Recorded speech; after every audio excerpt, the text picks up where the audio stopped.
एक और propaganda movie box office पर फेल हो गई है और इस बार ये है विवेक रंजन अग्निहोत्री की द बंगाल फाइल्स।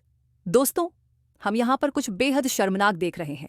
जो आदमी कभी फैक्चुअल फिल्में बनाने का दावा करता था, वो अब लोगों से भीख मांग रहा है कि प्लीज मेरी राष्ट्रपति तक को खत लिखा है, लेकिन कोई भी पॉलिटिकल पार्टी हमारे समर्थन में आके नहीं खड़ी हो रही है। कोई भी इंटेलेक्चुअल, कोई भी मीडिया, कोई भी आके ये नहीं कह रहा है कि हम तुम्हारे साथ लड़ने को तैयार हैं। और मैं अकेले हम लोग इस लड़ाई से लड़ रहे हैं। मैं और मेरे साथ हमारे प्रोड्यूसर अभिषेक अग्रवाल जी, पल्लवी जोशी प्रोड्यूसर, और हमारे और क्यों ना करे।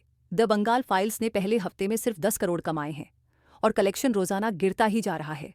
फिल्म ने शुक्रवार को 1,75,00,000 रुपए से शुरुआत की, रविवार को 2,75,00,000 तक पहुंची, लेकिन उसके बाद इसका हाल देखिए। बुधवार तक सिर्फ 88 लाख। ये गिरावट नहीं, ये तो मुंह के बल गिरना है। लेकिन असली मजा तो अब आता है। हमारे प्यारे विवेक साहब अब रो रो कर कह रहे हैं कि रूलिंग पार्टी हमारे साथ खड़ी नहीं हुई, गोदी मीडिया हमारे साथ नहीं खड़ा हुआ, आईटी सेल भी हमारे साथ नहीं खड़ा हुआ। बेचारा रो रहा है विवेक अग्निहोत्री यार। अरे भाई, अब बनाओ प्रोपेगेंडा फिल्में। और जब फिल्म का कोई रिस्पांस नहीं आया तो विवेक जी ने सयारा वाले ट्रिक्स इस्तेमाल करने शुरू कर दिए। थिएटर में जाकर दिखा रहे हैं कि एक औरत रो रही है फिल्म देखकर। I could see that someone has shown our reality. Nobody ever had done this. I'm really thankful to you, sir. I'm really thankful. And today, when you वाह भाई, कितनी सस्ती पब्लिसिटी है ये। लोग रो रहे हैं, हाँ रो रहे हैं, लेकिन फिल्म की हालत देखकर। और अब तो विवेक अग्निहोत्री के खिलाफ केस भी दाखिल हो गया है।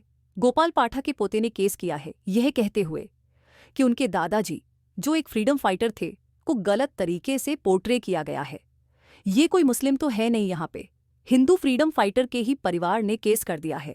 अब जरा इस फिल्म की कहानी के बारे में बात करते हैं। कहानी शुरू होती है सीबीआई ऑफिसर शिवा पंडित दर्शन कुमार से, जिसे एक पत्रकार गीता मंडल के गायब होने की जांच करनी है। शक एक लोकल एमएलए सरदार हुसैनी शाश्वत चैटर्जी पर जाता है, लेकिन सबूत नहीं मिलते। फिर कहानी में आती है भारती बनर्जी, पल्लवी जोशी, एक बुजुर्ग औरत जिसकी यादों के जरिए फिल्म 1946 से 47 के समय में चली जाती है और डायरेक्ट एक्शन डे और नोआखली हत्याकांड को दिखाती है। लोग फिल्में अपने एंटरटेनमेंट के लिए देखना चाहते हैं, प्रोपेगेंडा के लिए नहीं। पहले दैट कश्मीर फाइल्स के टाइम नॉर्मल लोग भी चले जाते थे, लेकिन अब वो भी नहीं जा रहे। और इससे साफ पता चलता है कि ये पूरा राष्ट्रवाद या हिंदू खतरे में है का परसेप्शन अब फुस हो चुका है। लोगों को समझ आ गया है कि असली मुद्दे क्या हैं। देश में बाढ़, बेरोजगारी, विदेशी नीति की समस्याएं हैं, लेकिन इन सब पर फिल्में नहीं बन रही, सिर्फ उन फैक्ट्स पर बन रही हैं जिनसे रूलिंग पार्टी को इलेक्शन में फायदा मिल सकता है। विवेक साहब अब रो रो कर कह रहे हैं कि मेरे पास प्रमोशन के पैसे नहीं थे, मांग मांग कर फ्लाइट की टिकटें खरीदता था। अरे भाई, कश्मीर फाइल्स के सारे पैसे कहाँ गए? कश्मीरी हिंदुओं को तो कुछ मिला नहीं। और मैं तो कहता हूँ, फ्लाइट की टिकट ही क्यों खरीद रहे हो? सरकार ने तो ट्रेनों को इतना अच्छा कर दिया है, ट्रेन में घूमो ना यार। वैसे इसको प्रोपेगेंडा के अलावा कुछ और बनाना भी नहीं आता। इसने प्रोपेगेंडा मूवीज के अलावा हेट स्टोरी टाइप की अश्लील फिल्में बनाई हैं। तो दोस्तों, मेरी राय में अपने 300 रुपये विवेक अग्निहोत्री को देने की बजाय कहीं और इन्वेस्ट करो। आपके भी पैसे इसे नहीं जाने चाहिए। लाइक करें, शेयर करें और सब्सक्राइब करना न भूलें।